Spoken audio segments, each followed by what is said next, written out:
Bom, deu uma pausa aqui porque acabou a memória do celular, mas vamos continuar. Então, o mesmo Senhor que derramou as suas pragas e juízos no Egito e o seu povo estava lá e não foi afetado, assim também acontecerá na grande tribulação. Portanto, guardastes a palavra da minha paciência, também eu te guardarei da hora da provação ou tentação que há de vir sobre todo o mundo, para pôr à prova, ou para tentar os que habitam na terra. Ok. Apocalipse 3:10. Os pré-tribulacionistas afirmam que esse texto fala que o Senhor vai guardar da hora da provação que há de vir sobre todo mundo. Ele se refere à grande tribulação. Até aí não tem nenhum problema. Também concordo que esse texto pode ser uma referência à grande tribulação. Então vocês percebam aqui que eu coloquei em amarelo, destacado, também te guardarei da hora. Essa preposição. Eles afirmam que a preposição da hora, no referido texto, significa fora de, onde a igreja será retirada antes e estará fora da grande tribulação.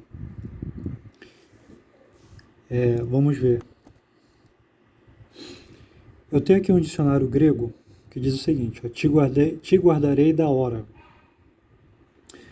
Aqui, da no grego é ek, tá? Essa preposição aqui é ek.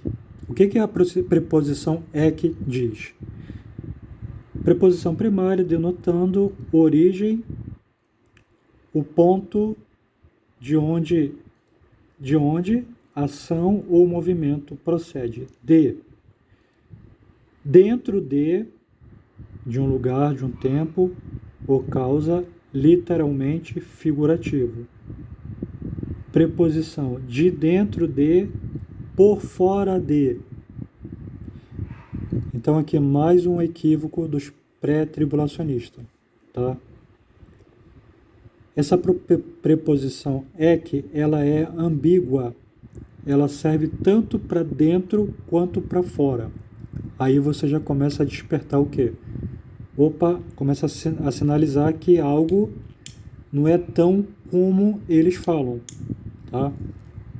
Eu estou aqui com esse dicionário aqui que é muito conhecido, que é o Strong, né?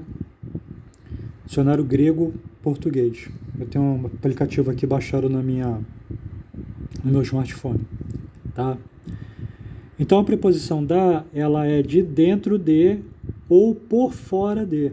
Ela é ambígua, pode ser tanto de dentro quanto para fora. Ainda fazendo uma análise nesse texto da Igreja de Filadélfia. Segundo, vamos para a luz do contexto. O que faz mais sentido?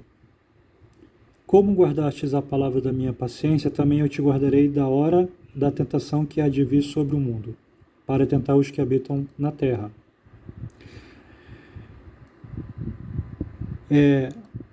Olha o versículo 11, por exemplo, de Apocalipse 2, capítulo 2. Não.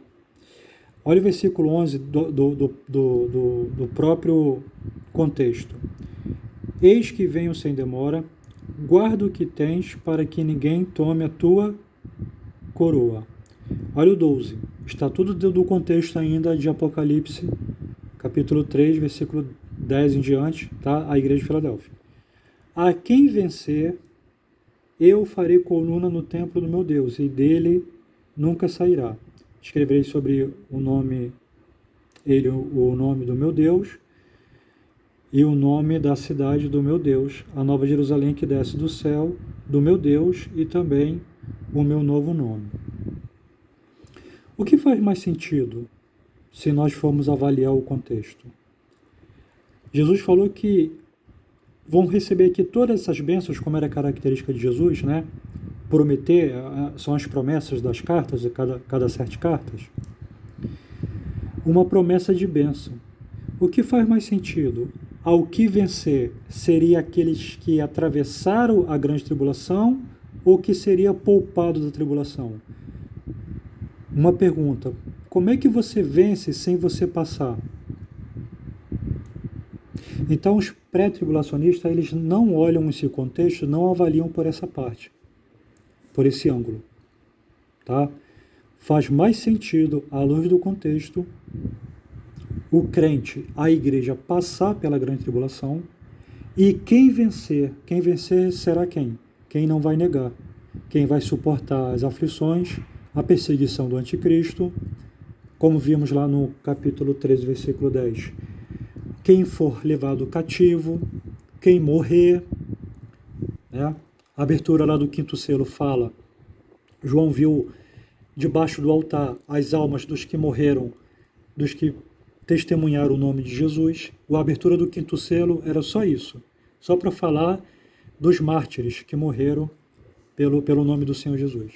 Está lá em Apocalipse, a partir do capítulo 6. Então, à luz do contexto, faz mais sentido, né, dentro desse texto, afirmar que os que vencer são aqueles que vão passar e que vão suportar a aflição, né, não a ira de Deus, não os castigos de Deus. O castigo de Deus, realmente, ele não é destinado para a igreja. Eu não estou dizendo isso, tá? Agora, o castigo de Deus pode cair na terra sem que atinja a igreja, e a igreja, como sempre foi perseguida, ela será perseguida pelo anticristo e pelas nações, porque o anticristo vai estar no comando das nações, ok? É um outro caso para pensar isso à luz do contexto. Terceiro, o teor profético das 7 igrejas da Ásia. Eu acredito, a maior parte dos teólogos acredita que as 7 igrejas da Ásia são tipos proféticos da Igreja de Cristo em todos os tempos, em todos os lugares. Tá? Aquelas igrejas ali tinham pontos positivos, pontos negativos, né? Algumas receberam admoestações, exortações, todas têm promessas, sempre há o que vencer. Então vamos por aí. O teor profético das 7 igrejas da Ásia. Concordo com isso. O pré-tribulacionismo pega lá o contexto que nós vimos aqui, da igreja, né, de Filadélfia, para embasar de que a igreja não vai estar na grande tribulação. Ok? Sabemos que essas igrejas, ela tem o teor histórico, elas foram igrejas realmente que existiram, está registrado na história, e ela tem um teor profético, ela aponta para as igrejas. Então, é muito cômodo para os pré-tribulacionistas pegar somente a igreja de Filadélfia para embasar uma interpretação que a igreja não vai passar pela grande tribulação, com base nesse versículo 10. Como nós já lemos, que não faz sentido, à luz do contexto, faz mais sentido a igreja passar e ser vencedora, do que não há quem vença sem passar por alguma coisa. Ok? Só que eles pegam somente a igreja de Filadélfia. Por que eles não pegam como teor profético a igreja de Esmirna? Olha o que diz a igreja de Esmirna. O Senhor falou para ela: eu sei as tuas obras e tribulações e pobreza, mas tu és rico. E a blasfêmia dos que se dizem judeus, né? Judeus é uma palavra que se refere ao povo de Deus, que nós vamos ver lá na frente, não somente aos judeus, aos israelitas nacional, descendente de Abraão. Tá? Aqui a palavra judeu no Novo Testamento é um termo genérico. Tá, irmãos? Eu vou explicar isso mais lá na frente. A palavra judeu e Israel no Novo Testamento é um termo genérico. Ele se refere aos que pertencem a Deus, independente se é gentil ou judeu, porque Deus só tem um povo. Nós vamos ver isso lá na frente. E a blasfêmia dos que se dizem judeus, ou israelitas, ou crentes verdadeiros, né? E não são, mas são a sinagoga de Satanás. Nós sabemos que a igreja sempre teve pessoas infiltradas, né? Que não eram tementes e não eram fiéis à sã doutrina. Continuando, o que o Senhor disse? Nada tema das coisas que hás de padecer. Preste atenção. Eis que o diabo lançará alguns de vós na prisão, para que sejais provados ou tentados. E tereis uma tribulação de 10 dias, ou seja, Deus iria permitir o diabo. Quem vai usar o diabo na grande tribulação? O anticristo. Alguns de vós vão lançar na prisão. Lá em Apocalipse 13, versículo 10, diz que quem for levado cativeiro, em cativeiro irá. Para que sejais provados. Né? A provação que Deus permite é para purificar a igreja. E tereis uma tribulação de 10 dias, ou seja, a grande tribulação ela será limitada. O próprio Jesus falou isso no contexto de Mateus 24. Se aqueles dias, referindo-se à grande tribulação, não fossem abreviados, nenhuma carne se salvaria. Ou seja, os dias da grande tribulação, os meses, né, provavelmente alguns anos, a gente não sabe, será um período de dor tão intensa que Deus vai encurtar esse período. Aí ele fala por quê? Porque nenhuma carne se salvaria de tanta intensidade que vai ser, né, a aflição, e por causa dos eleitos. Tá? Então você vê que esse texto aqui, a igreja de Esmirna, as palavras que Jesus falou para a igreja de Esmirna, ela bate certinho com o que vai acontecer na grande tribulação. Ó. Uma tribulação de 10 dias. Ser fiel até a morte. O que diz lá Apocalipse 13, versículo 10? Se alguém cair a espada, necessário que morto seja a espada. Então, a igreja de Esmirna, ela tem muito mais a ver como uma mensagem profética para a igreja dos últimos dias. Não estou dizendo que a igreja de Filadélfia não tenha. Tem sim. Ok?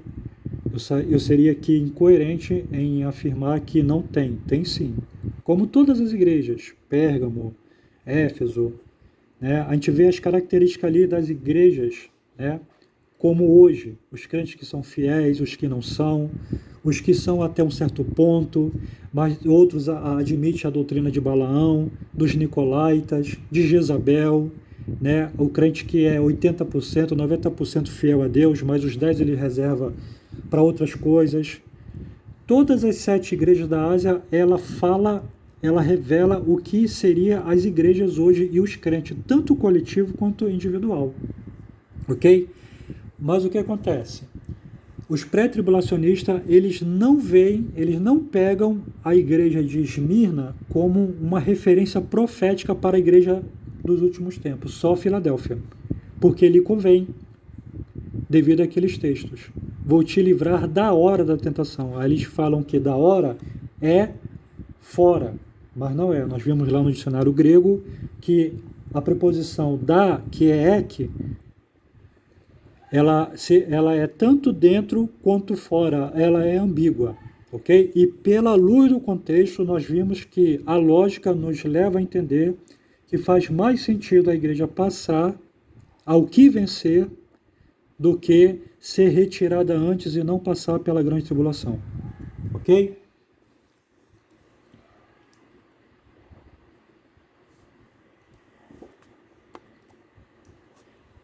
Olha, eu falei aqui, né, da similaridade das palavras de Jesus, a carta da igreja de Esmirna, com o contexto de Apocalipse 3, versículos 7 a 10. Acabei de falar isso aqui agora. Bate certinho com o Apocalipse 13, versículo 10. Agora tem um detalhe, irmãos. Não são todos os crentes que serão presos que serão mortos. O capítulo 12, que é o capítulo anterior que fala sobre isso, a perseguição da besta aos santos, fala da mulher, né, que será perseguida pelo dragão, pelo próprio Satanás, ok? E nós sabemos que Satanás é um ser espiritual e ele precisa de quê? De matéria, ele precisa o recurso do diabo, ele precisa de homens, tá? Por isso que ele vai usar o anticristo. Então, diz lá no capítulo 12, depois se você quiser ler na sua casa, que o dragão vai perseguir a mulher vai para o deserto, porque já tem lugar preparado para ela, e quando a mulher for para o deserto, vai continuar a perseguição do dragão, que é o próprio Satanás, usando, né, recursos, pessoas, nações. Como eu disse, é bem provável, eu tenho quase certeza disso, que a cristofobia na grande tribulação ela vai se intensificar, assim como na história Nero acusou os judeus de ter colocado fogo em Roma, né? E naturalmente muitos acreditaram e perseguiram os judeus por causa disso. E a gente sabe que é uma mentira, mas enfim, a mulher que é a igreja, ok? Ela vai ter um livramento, ela vai receber asas e ela vai voar para o deserto, que já tem um local preparado para ela. Esse local é o próprio Deus. Quem vai dar asa à mulher perseguida pelo dragão é o próprio Deus.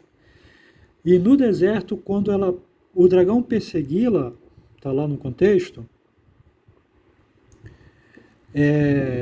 a terra vai abrir, o dragão vai lançar água da sua boca. Água provavelmente são multidões, né? Porque a água geralmente fala de homens, multidões, nações. O dragão vai lançar água, as nações vão perseguir a igreja, a terra vai abrir a sua boca e vai tragar a água que estava para perseguir a mulher. Ok? Então, na grande tribulação, é importante a gente ressaltar isso. Vai ter 3 tipos de crentes. Vai ter crentes que vai receber livramentos, livramento de Deus. Vai ter crente que vai ser preso, como vimos lá em Apocalipse 13:10.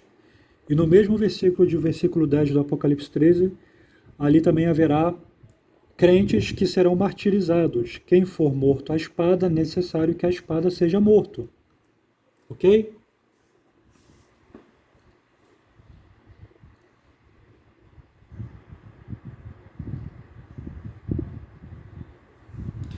Vamos dar uma pausa aqui, vamos para o próximo vídeo.